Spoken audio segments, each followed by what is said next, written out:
Hello everyone, welcome to Malik's chemistry classes. मैं हूं doctor Malik और आज इस वीडियो में हम बात करेंगे उन तमाम फैक्टर्स की on which rate of reaction depends. Out of these factors one of the factor is concentration of reactants और इस वीडियो में मेनली हमारा फोकस रहेगा effect of concentration on the rate of reaction. जब हम effect of concentration on the rate of reaction पढ़ेंगे तो बात करेंगे लॉ ऑफ मास एक्शन की, जो एक थ्योरेटिकल लॉ है, और साथ में बात करेंगे रेट लॉ एक्सप्रेशन या रेट इक्वेशन की, which is a mathematical expression to describe experimentally determined rate. यानी एक्सपेरिमेंटली डिटरमाइंड रेट को जिस मैथमेटिकल इक्वेशन के टर्म्स में हम डिटरमाइन करते हैं, that mathematical equation is called rate law expression. तो हम रेट लॉ एक्सप्रेशन पढ़ेंगे, लॉ ऑफ मास एक्शन पढ़ेंगे। तो देखिए आते हैं अपने टॉपिक पर, factors affecting the rate of reaction. कौन कौन से फैक्टर्स हैं which affect the rate of reaction. इनमें से एक फैक्टर है आपका concentration of reactants,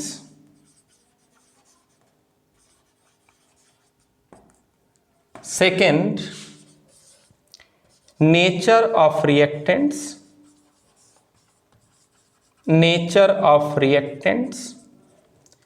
third temperature, reaction किस टेम्परेचर पर हो रही है, fourth presence of catalyst, fifth presence of light, and surface area of reactants। तो ये वो फैक्टर्स हैं which affects the rate of reaction. One by one इस चैप्टर में हम आगे इन्हीं सब के बारे में डिटेल में स्टडी करेंगे। और आज हम पढ़ने वाले हैं first factor concentration of reactant, किस टाइप से रेट ऑफ रिएक्शन को अफेक्ट करता है, इसको हम आज पढ़ने वाले हैं प्रेजेंट वीडियो में। तो देखिए नोट आपने कर लिया होगा, मैं रफ कर देता हूँ। तो देखिए first of all we will discuss about the effect of concentration of reactants on the rate of reaction. ये जो आपका पहला फैक्टर है, इस पर हम बात करने जा रहे हैं, effect of concentration of reactants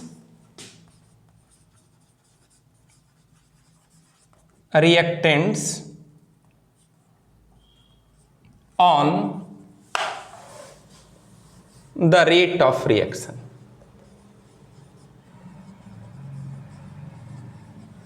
first of all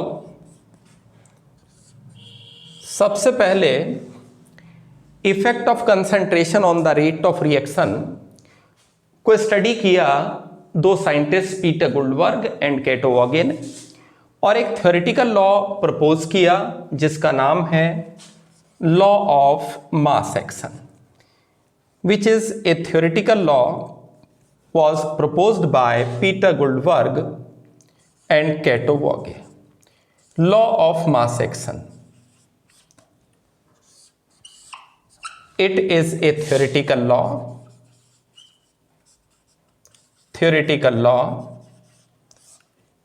about the effect of concentration of reactant on the rate of reaction given by Goldberg and Wogge। क्या है ये लॉ? देखिए, it states that the rate of reaction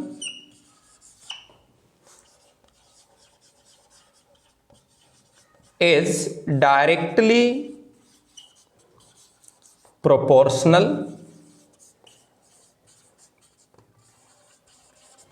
to the multiplication of multiplication of molar concentrations of reactants in which each concentration term raised to the power of their stoichiometric coefficient. stoichiometric coefficient ये है आपका law of mass action. अगर reaction है N1A plus N2B gives product. Suppose that it is a chemical reaction. N1A plus N2B gives product. A and B are the reactants and N1 and N2 are their stoichiometric coefficient in the balanced equation of chemical reaction. So according to this law, rate of reaction is directly proportional to the multiplication of molar concentration of A and molar concentration of B, in which concentration of A raised to the power of their stoichiometric coefficient N1 and concentration of B raised to the power of their stoichiometric coefficient N2. N1 and N2 are the stoichiometric coefficients of reactant A and B in this balanced equation. अगर हम इसको लिखें rate is equal to K, a constant of proportionality, into A to the power n1 into concentration of b to the power n2 हो जाएगा, where k is a proportionality constant and इसको आगे हम कहेंगे रेट कांस्टेंट या velocity constant या speed constant या फिर स्पेसिफिक रेट ऑफ रिएक्शन, इसके बारे में भी आगे पढ़ेंगे। ये यहाँ पर एक प्रोपोर्शनलिटी कांस्टेंट है, इसको रेट कांस्टेंट या स्पीड कांस्टेंट या वेलोसिटी कांस्टेंट कहा जाता है। ठीक है, अब ये जो रेट हमने लिखा है on the basis of law of mass action which is a theoretical law, ठीक है, फॉर दिस केमिकल रिएक्शन, ये ऑलवेज ट्रू होगा, इट इज नॉट नेसेसरी। ये हमेशा सही नहीं होगा, बल्कि ये हो सकता है कि यहाँ पर हम कह रहे हैं कि कंसंट्रेशन ऑफ ए N1 के पावर से रेस करेगा और concentration of B N2 power से रेस करेगा, where N1 N2 are the stoichiometric coefficient, लेकिन एक्सपेरिमेंटली डिटरमाइंड रेट में concentration of A N1 power से रेस करे, इट इज नॉट नेसेसरी, और concentration of B N2 power से raise करे, it is not necessary. ये एक थ्योरेटिकल रेट है, सही मायने में रेट हम एक्सपेरिमेंटली डिटरमाइन करेंगे, जो इसके सिमिलर भी हो सकता है और डिफरेंट भी हो सकता है। तो देखिए, however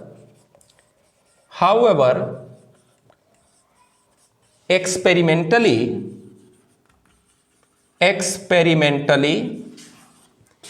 it was observed that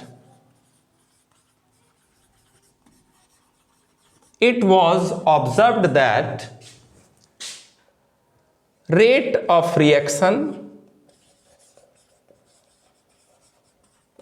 may not depends on all the N1 concentration terms of A and N2 all the N2 concentration terms of B। ये हो सकता है, ठीक है, कि रेट ऑफ रिएक्शन ए के सभी N1 कंसंट्रेशन टर्म पर डिपेंड ना करे, और ये हो सकता है कि रेट ऑफ रिएक्शन में not depends on all the concentration terms N2 of reactant B। ठीक है, तो एक्सपेरिमेंटली डिफरेंट हो सकता है रेट। इसका मतलब अगर रिएक्शन लिया जाए इसको समझने के लिए कि क्या होगा, एक्सपेरिमेंटली रेट डिफरेंट हो सकता है then the rate on the written on the basis of law of mass action. तो इसको समझने के लिए मैंने रिएक्शन लिया A plus 2B gives product. Here stoichiometric coefficient of A in this balanced equation is 1 and stoichiometric coefficient of reactant B in this balanced equation is 2. So on the basis of law of mass action, according to law of mass action, rate of this reaction ये equal होगा rate constant into concentration of A का power 1 और concentration of B का power 2। ये rate होना चाहिए, ठीक है। अब देखिए ये तो करेक्ट है कि नहीं, ये तब पता चलेगा जब हम एक्सपेरिमेंटली इस रिएक्शन का रेट फाइंड आउट करेंगे। और रिएक्शन का रेट एक्सपेरिमेंटली कैसे फाइंड आउट करेंगे, देखिएगा इस मैथमेटिकल एक्सप्रेशन में हमने ये इंडिकेट किया है कि rate is directly proportional to concentration of A की पावर 1। पावर 1 है, अगर मान लीजिए एक्सपेरिमेंटली कंसंट्रेशन ऑफ ए को डबल किया जाए तो यहाँ पर 2 का पावर 1 एक कॉफिशिएंट आएगा। जब ए को डबल करेंगे तो 2 का पावर 1 कॉफिशिएंट आएगा और 2 का पावर 1 कॉफिशिएंट आने का मतलब रेट बिकम्स डबल, ठीक है। और अगर बी के कंसंट्रेशन को डबल करेंगे तो यहां पर 2 का पावर 2 यानी 4 एक कॉफिशिएंट आएगा, यानी रेट ऑफ रिएक्शन होना चाहिए 4 टाइम्स, ठीक है। तो देखते हैं कि ये आपका डिफरेंट भी हो सकता है, सिमिलर भी। तो इस पर्पस से हमने मान लीजिए ए के कंसंट्रेशन को मैंने डबल किया। इस थ्योरेटिकल लॉ के अकॉर्डिंग अगर ए के कंसंट्रेशन को डबल करेंगे तो कॉफिशिएंट 2 का पावर 1 आएगा, रेट डबल होना चाहिए। तो expected rate according to this law आना चाहिए आपका डबल हो जाना चाहिए by doubling the concentration of A. A को डबल किया, 2 का पावर 1 कॉफिशिएंट आएगा, रेट बिकम्स डबल, यानी on doubling the concentration of A expected ये है कि रेट आपका डबल होना चाहिए। लेकिन प्रैक्टिकली एक्सपेरिमेंटली रेट डबल होगा, it is not necessary. Rate हो सकता है सेम रहे, रेट हो सकता है 4 टाइम्स हो जाए। बात समझ आ रही है? तो ये तभी पता चलेगा जब एक्सपेरिमेंटली हम रेट डिटरमाइन करेंगे।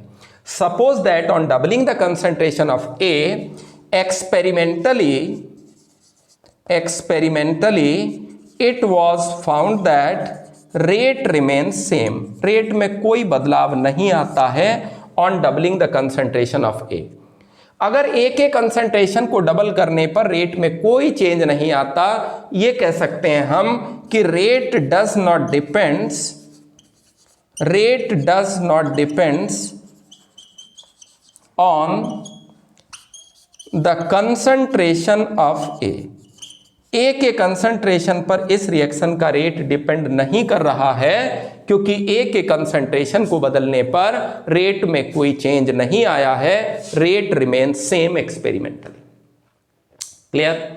दूसरा, अगर हम मान लीजिए बी पर करते हैं एक्सपेरिमेंट और बी की कंसंट्रेशन को हम डबल करते हैं, तो on doubling the concentration of be expected ये है कि rate of reaction should be 4 times. Why 4 times?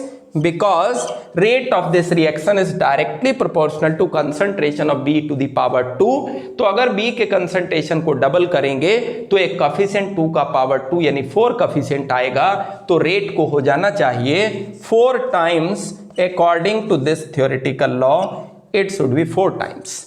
लेकिन जब हमने एक्सपेरिमेंटली कंसंट्रेशन ऑफ ए को डबल किया तो हमने पाया कि रेट ऑफ रिएक्शन डबल होता है 4 टाइम्स नहीं होता है। और अगर रेट ऑफ रिएक्शन डबल ही होता है तो कॉफिशिएंट 2 आया होगा, और 2 कॉफिशिएंट तब आ सकता है और डबलिंग द कंसंट्रेशन ऑफ 2 जब 2 का पावर 1 रहे, क्योंकि 2 का पावर 1 2 रहेगा, 2 का पावर 2 4 हो जाएगा, 2 का पावर 3 8, 2 का पावर 4 16। तो अगर कंसंट्रेशन ऑफ बी को डबल करने पर रेट भी डबल होता है, इसका मतलब रेट जो है कंसंट्रेशन ऑफ बी के पावर 2 के डायरेक्टली प्रोपोर्शनल नहीं है, कंसंट्रेशन ऑफ बी के पावर 1 के डायरेक्टली प्रोपोर्शनल है। इस बात को, इस एक्सपेरिमेंटल ऑब्जर्वेशन को हम मैथमेटिकल एक्सप्रेशन में अगर लिखेंगे तो मैथमेटिकल एक्सप्रेशन में हम किस तरह इसको रिप्रेजेंट करेंगे।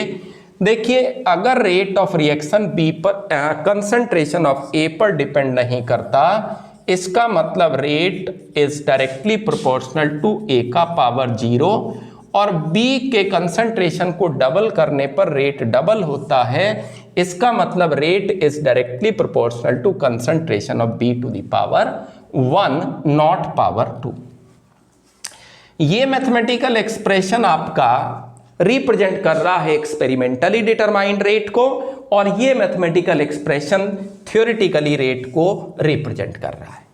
इसको लॉ ऑफ मास एक्शन कहेंगे, और ये जो mathematical expression experimentally determined rate को रिप्रेजेंट कर रहा है, इसको हम कहते हैं rate law expression, rate law expression या rate equation, rate law expression या रेट इक्वेशन। क्लियर? यहां तक सब क्लियर है? सब अच्छे से नोट कर लीजिए। फिर आगे बढ़ते हैं कि कैसे हम रेट लॉ एक्सप्रेशन को डिफाइन करेंगे या रेट लॉ एक्सप्रेशन को लिखेंगे। क्लियर है यहां तक? चलिए मैं साफ कर देता हूं, बोर्ड में ये मिटा देता हूं, और आगे अब हम बात कर रहे हैं रेट लॉ एक्सप्रेशन या रेट इक्वेशन को कैसे हम डिफाइन करेंगे। तो देखिएगा बेटा, rate law expression, rate law expression, and it is also called rate equation. Rate equation क्या है? रेट लॉ एक्सप्रेशन या रेट इक्वेशन, देखिए, it represents the dependency of rate of reaction on the concentration of reagents। reagents का मतलब reactants and products involved in rate law expression, involved in reaction, in the reaction। तो ये जो rate law expression है ये क्या है? ये एक्चुअली रिप्रेजेंट करता है dependency of rate of reaction को on the concentration of reagents यानी reactants and products which are involved in chemical reaction. जैसे मान लीजिए हम बात करें रिएक्शन की N1A plus N2B gives M product, तो यहाँ पर total concentration terms of A N1 है, B के N2 हैं। रेट ऑफ रिएक्शन सभी पर डिपेंड करे, इट इज नॉट नेसेसरी। तो मान लीजिए let rate of reaction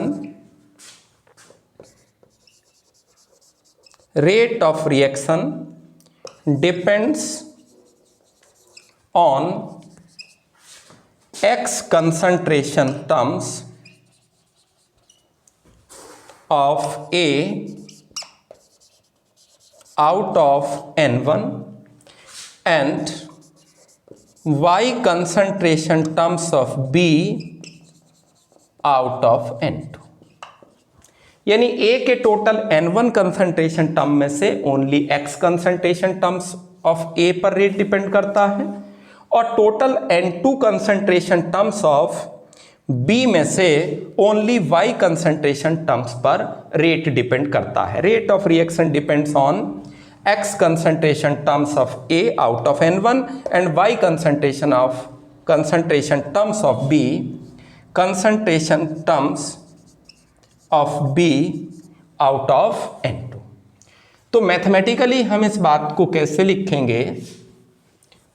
mathematically इस बात को हम कैसे लिखेंगे ये एक्सपेरिमेंटली ऐसा अगर है तो रेट हो जाएगा आपका k इंटू ए का पावर x इंटू बी का पावर y। क्लियर? हमने रिएक्शन लिया N1A plus N2B gives product. Experimentally it was found that out of total N1 concentration terms of A, ठीक है, rate depends only on X concentration terms of A, and out of total N2 concentration terms of B, rate depends only on Y concentration terms of B। ये हमने experimentally find out किया। तो mathematical expression to represent this experimentally determined rate is this। यही आपका क्या है? यही आपका रेट लॉ एक्सप्रेशन होगा और इसी को आप रेट इक्वेशन कहेंगे। यही रेट इक्वेशन होगा।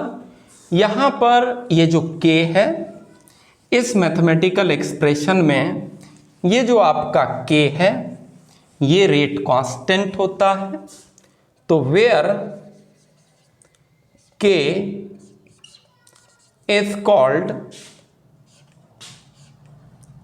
rate constant or velocity constant or speed constant or specific rate of reaction or specific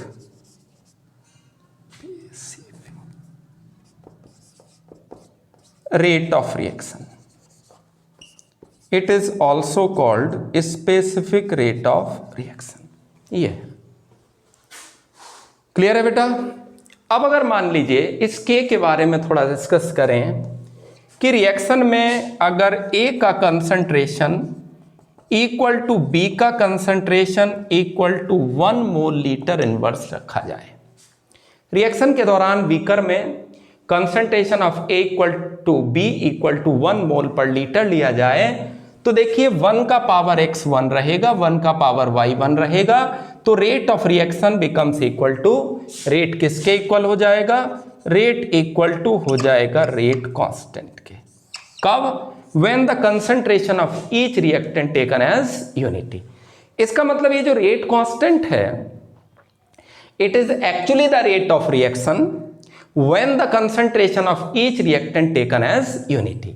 इस स्पेसिफिक कंडीशन में ये आपका rate constant becomes equal to rate, यानी therefore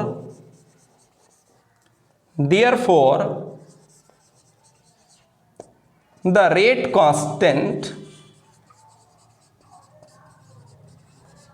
may be defined as the rate of reaction when concentration of each reactant taken as unit। हर एक reactant की concentration को unit रखने पर जो भी रेट आएगा वही एक्चुअली रेट कांस्टेंट होता है और ये रेट कांस्टेंट हर रिएक्शन का अपना कैरेक्टरिस्टिक कांस्टेंट होता है। तो बात करते हैं, देखिएगा यहां तक आपने समझ लिया होगा रेट लॉ एक्सप्रेशन। पहले हमने लॉ ऑफ मास एक्शन की बात की, वो एक थ्योरेटिकल लॉ था। फिर हमने कहा कि रेट एक्चुअल में एक्सपेरिमेंटली ही डिटरमाइन किया जाता है और जो mathematical expression experimentally determined rate को रिप्रेजेंट करता है that mathematical expression is called rate law expression और रेट इक्वेशन। ठीक है, उसमें जो कांस्टेंट k था वो रेट कांस्टेंट होता है और rate constant actually the rate of reaction when concentration of each reactant taken as unity. चलिए अब हम बात करते हैं, एक नोट आप यहां पर लिख सकते हैं। देखिए पीछे मैंने लिखा था कि rate law expression describe the dependency of rate of reaction on the concentration of reagents. Reagents means reactant as well as product, यानी कह सकते हैं कि रेट नॉट ओनली रिएक्टेंट की कंसंट्रेशन पर डिपेंड करता है but also depends on the concentration of product sometimes. इसका मतलब कभी कभी rate law expression also included the product. ठीक है, तो देखिएगा प्रोडक्ट्स में ऑल्सो बी इंक्लूडेड,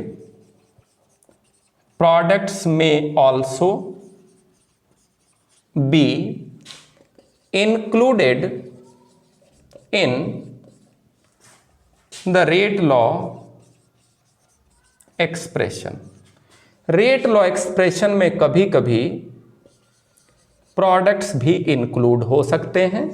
एग्जाम्पल के तौर पर रिएक्शन है 2O3 गिव्स 3O2, इसका एक्सपेरिमेंटली डिटरमाइंड रेट जब फाइंड करते हैं, रेट तो एक्सपेरिमेंटली होता है, वो बात अलग है कि कभी कभी थ्योरेटिकल रेट एक्सपेरिमेंटल रेट के सिमिलर ही होता है। तो रेट का ऑफ दिस रिएक्शन एक्सपेरिमेंटली जब फाइंड करते हैं, it is equal to rate constant into O3 to the power 2 into O2 to the power -1। This experimentally determined rate, यानी rate law expression, indicates that rate of this reaction not only depends on the concentration of reactant O3 but also depends on the concentration of product O2। वो अलग बात है कि O2 के concentration के जो है inversely proportional है। ठीक है, तो देखिएगा यहाँ पर जो powers of concentration terms हैं, ठीक है, powers to which concentration terms raised in rate law expression like 2 and -1, these are called order with respect to each O3 and with respect to O2। ये order होता है जो power है of concentration terms in rate law expression, और order का हम बात करेंगे next वीडियो में कि order क्या होती है। ठीक है, चलिए, तो हमने बात की है अभी rate law expression की। इसमें जो K आया था, अब हम उसके K के कैरेक्टरिस्टिक्स के बारे में बात करने जा रहे हैं। ये आपने नोट कर लिया तो इसको मिटा दें। चलिए, तो देखिए नेक्स्ट है आपका characteristics of rate constant. Characteristics of rate constant, जो पीछे हमने लिखा था rate constant, speed constant, velocity constant, इसका क्या कैरेक्टरिस्टिक होगा? First, rate constant of reaction, rate constant of reaction gives an idea about the rate of reaction, about the rate of reaction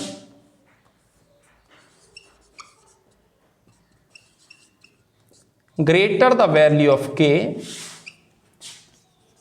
greater the value of K, faster will be the reaction। यानी K का value जिस reaction के लिए greater होगा वो fast होगा, और K का वैल्यू जिस रिएक्शन के लिए लेस होगा वो आपका स्लो होगा। हर किसी रिएक्शन का अपना एक डेफिनेट कैरेक्टरिस्टिक वैल्यू होता है रेट कांस्टेंट का। ठीक है, और वो उस रिएक्शन के रेट के बारे में एक आइडिया प्रोवाइड करता है कि रिएक्शन आपका फास्ट होगा या स्लो होगा। जैसे मान लीजिए कोई रिएक्शन है आपका A gives product, experimentally determined rate क्या होगा? ये इक्वल होगा K इंटू A की पावर n। n लिखा है मैंने, आपको पता है कि जो स्टिचियोमेट्रिक कोफिशिएंट है उसकी पावर से कंसंट्रेशन टर्म रेज करेगा, इट इज नॉट नेसेसरी। ये पावर इसके इक्वल भी हो सकता है, डिफरेंट भी हो सकता है, मैंने n लिख दिया, और ये पावर ही आपका रिएक्शन का ऑर्डर होता है जो हम नेक्स्ट वीडियो में स्टडी करेंगे। दूसरी बात, चूंकि रेट K के डायरेक्टली प्रोपोर्शनल है तो greater the value of K for a reaction, greater the rate of reaction, greater the rate of reaction, faster will be the reaction. ये ही हमने पहले इसमें बताया है। ठीक है, दूसरा आप ध्यान रहे, ऑर्डर की बात हम कब करेंगे? नेक्स्ट वीडियो में हम बात करेंगे ऑर्डर की, यहां उसकी अभी कोई जरूरत नहीं है। दूसरा, each reaction has a characteristic value of rate constant at constant temperature. हर किसी रिएक्शन का अपना एक कैरेक्टरिस्टिक वैल्यू होता है रेट कांस्टेंट का at a constant temperature, and the value of rate constant depends on temperature. Rate constant का value temperature पर डिपेंड करता है। आगे कहेंगे हम इसके बारे में, आगे डिटेल में डिस्कस करेंगे कि किस तरह रेट कांस्टेंट टेम्परेचर पर डिपेंड करता है। ठीक है, और लास्ट में मैं फोर्थ कैरेक्टरिस्टिक लिख रहा हूं, आप लोगों ने ये नोट कर लिया होगा साथ साथ। फोर्थ कैरेक्टरिस्टिक लिख रहा हूं कि unit of rate constant, unit of rate constant, not rate constant but unit of rate constant depends on the order, depends on the order of reaction। K का जो यूनिट है वो रेट कांस्टेंट के order पर depend करता है। जैसे मान लीजिए अभी अभी आपने लिखा है कि rate is equal to K into concentration of reactant की पावर n है। तो अगर ये है आपका K इंटू रिएक्टेंट की कंसंट्रेशन का पावर n, तो आपका K कितना हो जाएगा, रेट अपॉन कंसंट्रेशन की पावर n। रेट का unit mole litre inverse time inverse, और यह है आपका मोल लीटर इनवर्स की पावर n। तो देखो मोल लीटर इनवर्स की पावर 1 तो ऊपर है, n नीचे है, तो ये कितना हो जाएगा, मोल लीटर इनवर्स की power 1 minus n time inverse, या mole to the power 1 minus n litre to the power n minus 1 time inverse. It is the unit of K, unit of K। ध्यान रहे ये आपका unit of K है, unit of K। और अगर concentration को आप लिख रहे हैं मोल पर लीटर के बजाय एटमॉस्फेयर में, तो यूनिट ऑफ K में भी एटमॉस्फेयर की पावर 1 माइनस n, एटमॉस्फेयर की पावर 1 माइनस n और time inverse. It is the unit of K which depends on order. क्या n क्या है यहां पर, वेयर n क्या है आपका, ऑर्डर है। नेक्स्ट वीडियो में हम ऑर्डर के बारे में ही डिटेल में स्टडी करेंगे। क्लियर है? तो देखिए बहुत बार आपको यूनिट देख करके, रेट कांस्टेंट का यूनिट देख करके आपको पहचानना होगा कि रिएक्शन का ऑर्डर क्या है। कैसे देखिए रेट कांस्टेंट का यूनिट देख करके ऑर्डर पहचान सकते हैं। देखिए the value of rate constant, value of rate constant of A reaction is 1.2 into 10 की power minus 3 mole litre inverse second inverse. What is order, order क्या होगा ये हमें बताना है। क्लियर है? ऐसा क्वेश्चन भी पूछा जा सकता है और आपको बहुत बार क्वेश्चन के बीच में K का यूनिट देख करके ये पहचानना हो सकता है कि ऑर्डर क्या है। अलग से ऑर्डर नहीं बताया जाएगा, बल्कि K का यूनिट या K का वैल्यू दिया है विद यूनिट, तो आपको अपने आप से समझ जाना है कि ऑर्डर क्या है। और क्वेश्चन भी पूछा जा सकता है इस तरह का, इसमें ऑर्डर आपका 0 1 2 3 क्या ऑर्डर है ये बताना। K का यूनिट क्या है यहां पर, unit of K in general होता है आपका mole to the power 1 minus n litre to the power n minus 1 time inverse. और गिवन यूनिट क्या है, गिवन यूनिट ऑफ K, ये आपका है mole to the power 1 litre to the power -1 second inverse. Comparison कर सकते हैं, मोल का पावर 1 माइनस एन है, यहाँ मोल का पावर 1 है, तो इसका मतलब 1 minus n equal to 1, n equal to 1 minus 1, n equal to 0। Order क्या आ गया? 0। तो it is a zero order reaction for which the value of rate constant is 1.2 into 10 की पावर -3। ऑर्डर क्या होता है एक्चुअल में? यहाँ तो छोटा सा एक कैरेक्टरिस्टिक में आ गया था कि के यूनिट आपका depends on order, unit of के डिपेंड्स ऑन ऑर्डर, लेकिन अभी हमने ऑर्डर नहीं पढ़ा है। ऑर्डर को हम नेक्स्ट वीडियो में डिस्कस करेंगे कि ऑर्डर क्या होता है, काफ़ी डिटेल में ऑर्डर के बारे में बात करेंगे। ठीक है, ये वीडियो यहीं पर स्टॉप कर रहे हैं। Thank you.